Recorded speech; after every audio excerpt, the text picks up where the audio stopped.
ডলু বাগানে প্রস্তাবিত বিমানবন্দর কখনোই হবে না। দিয়ে বলতে পারবেন যে কেন্দ্রীয় সরকারের প্রস্তাব অনুমোদন পাওয়া সত্ত্বেও কেন ভাষা শহীদ স্টেশনটা আজ পর্যন্ত রাজ্য সরকার আটকে রেখেছে?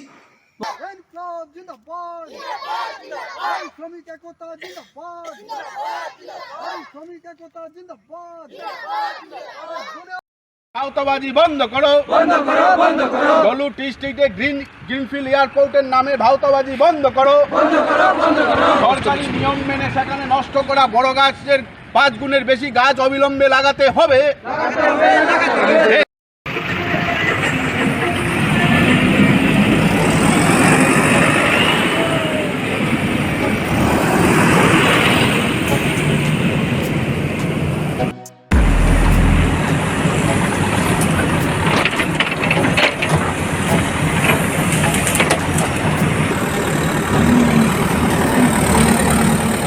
नमस्कार, मैं हूं प्रभाकर मणि तिवारी। आप देख रहे हैं मेरा खास कार्यक्रम पॉलिटिक्स विद प्रभाकर।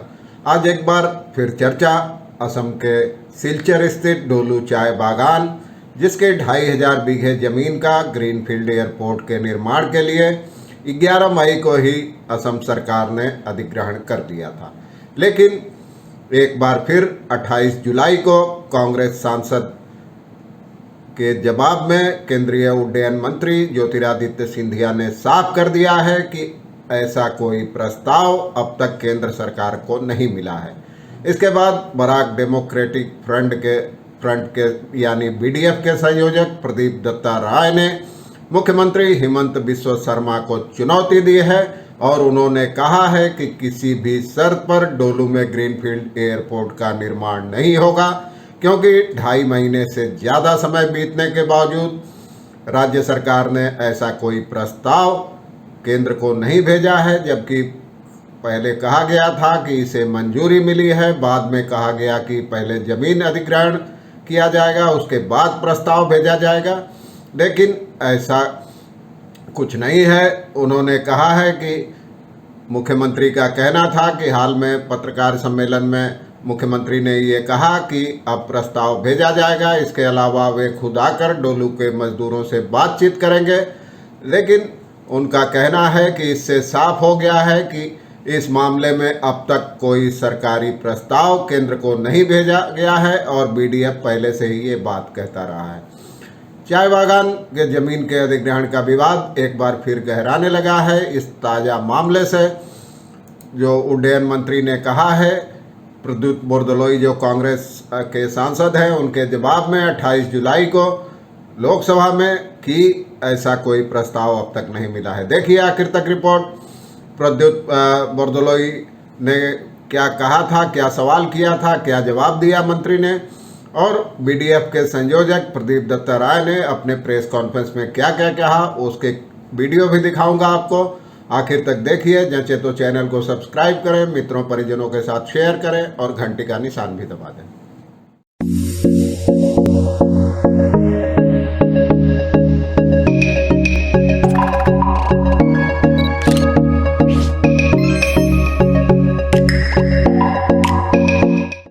बीडीएफ के संयोजक प्रदीप दत्ता राय ने कहा है कि सिलचर के भाजपा सांसद से लेकर असम सरकार और तमाम नेता शुरू से ही मजदूरों को गलत जानकारी दे रहे थे, यह कहकर कि इस जमीन पर ग्रीनफील्ड एयरपोर्ट का निर्माण होगा, और अब ये बात साफ हो गई है।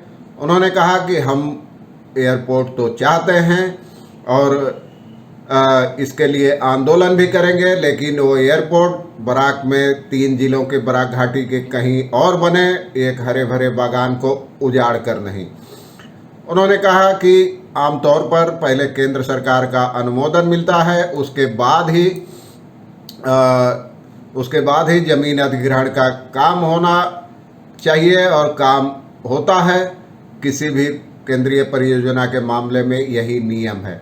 लेकिन 10 साल बाद भी केंद्रीय विश्वविद्यालय एक मिला था 10 साल के आंदोलन के बाद, लेकिन उसमें भी संसद में बिल पारित होने के बाद ही राज्य सरकार ने जमीन का इंतजाम किया था, जमीन का अधिग्रहण किया था। प्रदीप बाबू का सवाल है कि ग्रीनफील्ड एयरपोर्ट के मामले में आखिर उल्टा क्यों हो रहा है। सरकार एक विवादास्पद अधिग्रहण के जरिए क्यों विवाद अनावश्यक खड़ा कर रही है और बिना विचार विमर्श के जिस तरह 30 लाख से ज़्यादा हरे चाय के पौधे उजाड़ दिए गए, इससे मजदूरों की रोजी रोटी खतरे में पड़ गई है और बराक घाटी के आम लोग भी सरकार की इस कवायद का समर्थन नहीं करते। और ऐसा नहीं है कि मुख्यमंत्री के आने से मजदूर अपना दुख दर्द, अपनी तकलीफ, अपनी नाराज़गी भूल जाएंगे। उन्होंने कहा कि मुख्यमंत्री अगर सोचते हैं कि 3 बार बाढ़ के समय बराक घाटी का सफ़र कर उन्होंने स्थानीय लोगों का मन जीत लिया है तो वे गलती कर रहे हैं। प्रदीप बाबू ने सवाल किया कि केंद्र सरकार के अनुमोदन के बावजूद आज तक भाषा शहीद स्टेशन का नामकरण क्यों अटका हुआ है और बीते 7 वर्षों में कितने लोगों को सरकारी नौकरियां मिली है, इसका कोई हिसाब नहीं मिलता, सरकार भी कोई हिसाब नहीं देती। और एपीएस और एसीएस के जरिए सरकारी प्रशासनिक नौकरियों में बराक घाटी का प्रतिनिधित्व बीते 7 वर्षों में सबसे नीचे चला गया है। और यह राजनीति है, यह लोग समझ चुके हैं कि कथनी और करनी में कितना अंतर है। चलिए पहले दिखाता हूं प्रदीप बाबू ने अपनी प्रेस कॉन्फ्रेंस में क्या कहा बांग्ला में। ডলু বাগানে প্রস্তাবিত বিমানবন্দর কখনোই হবে না। বিমানবন্দর হবে, তবে বরাক উপত্যকার মধ্যবর্তী কোনো এক স্থানে সেই বিমানবন্দর হবে, তবে ডলুতে হবে না। আমি মুখ্যমন্ত্রীকে চ্যালেঞ্জ দিয়ে বলছি, আপনি ডলুতে বিমানবন্দর করে দেখান। আমি 10 বছর 1983 থেকে 1994 10 বছর বরাকের মানুষকে সঙ্গে নিয়ে আমি আন্দোলন করে বিশ্ববিদ্যালয়ে এনেছি এবং সেই আন্দোলন সফল হয়েছিল কারণ বরাক উপত্যকার মানুষের সমর্থন ছিল। এই ডলু বাগানের পেছনে জনসাধারণের সমর্থন নেই। আপনারা এক গোয়েমে করে জেদাজিদি করে ডলু বাগানে এই বিমানবন্দর স্থাপন করার জন্য কেন উঠে পড়ে লেগেছেন সেটা আমি বুঝতে পারছি না।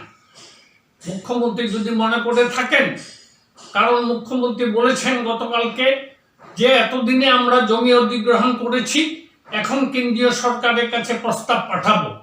তার মানে আমাদের যে অভিযোগ ছিল, এতদিন ধরে আমরা সংসদের কাগজ দেখিয়ে আমরা বলেছিলাম যে ডলুর জন্য কোনো প্রস্তাব কেন্দ্রীয় সরকারের কাছে যায়নি, কিন্তু আমাদের সাংসদ রাজদীপ রায় এবং মুখ্যমন্ত্রী বারবার বলেছেন যে কেন্দ্রের কাছে প্রস্তাব পাঠানো হয়েছে। কিন্তু গতকালকেই মুখ্যমন্ত্রী বললেন যে আমরা প্রস্তাব এখন পাঠাবো। এটা কোন ধরনের কথা? আগে কেন্দ্রীয় সরকার প্রস্তাব দেয়, তারপর রাজ্য সরকার জমিয়ে দেয়। আমরা কেন্দ্রীয় বিশ্ববিদ্যালয়ের ব্যাপারে দেখেছি, পার্লামেন্টে বিল পাস হয়েছে, তারপরে রাজ্য সরকার জমি দিয়েছে। মুখ্যমন্ত্রী যদি মনে করে থাকেন যে বরাকের মানুষ বোকা, তাহলে উনি ভুল করবেন। উনি যদি মনে করে থাকেন বন্যার সময় 2বার 3বার আসলেই বরাকের মানুষের মন ভিজে যাবে, এটা অত্যন্ত মিথ্যা কথা। কারণ আমি বরাকের মানুষের পালস চিনি, বরাকের মাটিকে আমি চিনি। আমি 10 বছর আন্দোলন করেছি, আমি দেখেছি কিভাবে মানুষকে জাগাতে হয়। আজকে মুখ্যমন্ত্রী বুকে হাত দিয়ে বলতে পারবেন যে কেন্দ্রীয় সরকারের প্রস্তাব অনুমোদন পাওয়া সত্ত্বেও কেন ভাষা শহীদ স্টেশনটা আজ পর্যন্ত রাজ্য সরকার আটকে রেখেছে? মুখ্যমন্ত্রীর কাছে জবাব আছে। মুখ্যমন্ত্রী বুকে হাত দিয়ে বলতে পারবেন আসামে এ পর্যন্ত এখন 1970 সন থেকে ধরে আজকে কজন হাতে গোনা এপিএস এবং ইসিএস আছে? 10 জনের বেশি হবে না আসামে এপিএস এসিএস আছে, অথচ আগে ছিল তার সংখ্যা। বলতে পারবেন যে কেন্দ্রীয় সরকারের প্রস্তাব অনুমোদন পাওয়া সত্ত্বেও কেন ভাষা শহীদ স্টেশনটা আজ পর্যন্ত রাজ্য সরকার আটকে রেখেছে? মুখ্যমন্ত্রীর কাছে জবাব আছে। মুখ্যমন্ত্রী বুকে হাত দিয়ে বলতে পারবেন আসামে এ পর্যন্ত এখন 1970 সন থেকে ধরে আজকে কজন হাতে গোনা এপিএস এবং ইসিএস আছে? 10 জনের বেশি হবে না আসামে এপিএস এসিএস আছে, অথচ আগে ছিল তার সংখ্যা অন্তত 80 জন। আজকে বলতে পারবেন বরাক উপত্যকার কজন বাঙালি ছেলে মেয়েকে চাকরি দিয়েছেন গত 7 বছরে? তার কোনো হিসেব নেই। মুখ্যমন্ত্রী যদি মনে করেন যে বরাকের মানুষকে মুখে মিষ্টি কথা বলবেন আর পেছন থেকে ছুরি মারবেন, তাহলে এটা কিন্তু হবে না। এটা বরাকবাসী কোনোদিনই মেনে নেবে না। অন্তরে বিদ্বেষ, বাইরে আত্মীয়তা, তার চেয়ে ভালো প্রকাশ্যে শত্রুতা। আমি মুখ্যমন্ত্রীকে আবার বলছি, আপনি ডলুতে বিমানবন্দর করে দেখান, ডলু আসুন, ডলু এসে শ্রমিকদের সঙ্গে কথা বলে দেখুন তাদের মনের কি দুঃখ। 3 লক্ষ চারা গাছ উৎপাদন করে আজকে শ্রমিকদের যে মনের বেদনা, তাদের যে দুঃখ, তাদের যে কষ্ট, সেই কষ্টকে অস্বীকার করে এখানে বিমানবন্দর কোনো অবস্থায় গ্রহণ করা যাবে না। आपने देखा उनके प्रेस कॉन्फ्रेंस के क्लिपिंग्स। उन्होंने कहा कि विमान एयरपोर्ट को अगर मंजूरी मिलती है तो डोलू बागान की समस्या का शीघ्र समाधान होना चाहिए। जो पौधे उजाड़े गए हैं उन्हें लगाया जाना चाहिए और बदरपुर या आसपास कोई सरकारी ज़मीन पर ग्रीनफील्ड एयरपोर्ट की स्थापना की दिशा में पहल की जानी चाहिए। इससे सबका भला होगा। और उन्होंने एक बयान भी जारी किया है, इसके बारे में मीडिया को बताया। बीडीएफ के संयोजक ऋषिकेश दे और जयदीप भट्टाचार्य और प्रदीप दत्ता राय मुख्य संयोजक हैं। तो एक बार फिर मजदूरों को गोलबंद करने का काम चल रहा है। और कांग्रेस के सांसद प्रद्युत बोरदोलोई ने सवाल किया था लोकसभा में कि क्या ऐसा कोई प्रस्ताव है सिलचर में ग्रीनफील्ड एयरपोर्ट बनाने का, तो केंद्रीय उड्डयन मंत्री ज्योतिरादित्य ने साफ साफ कहा कि ऐसा कोई प्रस्ताव अब तक राज्य सरकार की ओर से नहीं मिला है। ये ताज़ा मामला है, 28 जुलाई का मामला है। इसके बाद ही बीडीएफ इस मामले में हमलावर हुई है, मुख्यमंत्री को चुनौती दी है हेमंत विश्व शर्मा को, बीडीएफ के मुख्य संयोजक प्रदीप दत्ता राय ने। तो ये एक नया डेवलपमेंट था, मुझे लगा आपको इस बारे में जानकारी देनी चाहिए। आगे और कुछ डेवलपमेंट होता है तो मैं आपको बताता रहूँगा। आज के लिए बस इतना ही। धन्यवाद, नमस्कार।